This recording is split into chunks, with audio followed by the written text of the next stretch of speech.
Cricketer নাসিরের স্ত্রী তামিমার প্রাক্তন স্বামী ও তার সন্তান ছোট্ট তুবার জীবন ঠিক কেমন। প্রথমে মায়ের বিয়ে, তারপর বাবার নতুন সংসার, সব দেখেছে তুবা। তামিমাও রাকিবের কন্যা সে। শৈশবে মায়ের চলে যাওয়া, কৈশোরে বাবার অন্য কারো হাত ধরা। এই ছোট্ট মনটা কত কিছু বুঝে, কত কিছু চেপে রাখে। আমরা কি তা একবারও ভেবে দেখি?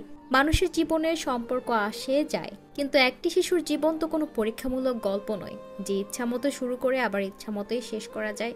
সন্তানেরা কখনো কোনো সিদ্ধান্তে অংশ নেয় না, অথচ প্রত্যেকটি সিদ্ধান্তের ভার তাদের উপর পড়ে। তুবাও এর ব্যতিক্রম নয়। তুবা আজ তার বাবার সঙ্গেই থাকে, কিন্তু তার মনের গভীরে জমে থাকা প্রশ্নগুলো কি কেউ শুনতে পায়? সে কি কখনো ভাবে আমি কি সত্যি আদর্শ বাবা মায়ের কন্যা? হয়তো সে বাইরে থেকে হাসে, কথা বলে, বন্ধুদের সঙ্গে সময় কাটায়, কিন্তু রাতের নিঃশব্দ কান্নাগুলো কারো চোখে পড়ে না। আমরা প্রায় বলি সন্তান খারাপ হতে পারে, কিন্তু বাবা মা নয়। কিন্তু সন্তান জন্ম দেওয়াই কি একমাত্র দায়িত্ব, নাকি তাদের ভালোবাসা, নিরাপত্তা ও মানসিক শান্তির নিশ্চয়তা দেওয়াটাই বাবা মার কর্তব্য? তুবার জীবনটা যদি একটু আলাদা হতো, যদি তার মা বাবা একসাথে থাকতো, যদি তুবা একটানা ভালোবাসা পেত, তবে সে হয়তো আরো একটু আনন্দে বড় হতে পারত। হয়তো তার মনে এসব প্রশ্ন জন্ম নিত না। নাসির তামিমা ভালো আছে। নাসির তামিমার ঘরে নতুন একটি সন্তান এসেছে, যার নাম আহনাফ। তার সাথে দেশে বিদেশে ঘুরে বেড়ায় তামিমা, কিন্তু ছোট্ট তুবা বসে বসে সেটা দেখে বাংলাদেশে থেকে।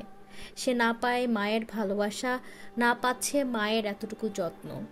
মার জন্য তারও মন কাঁদে।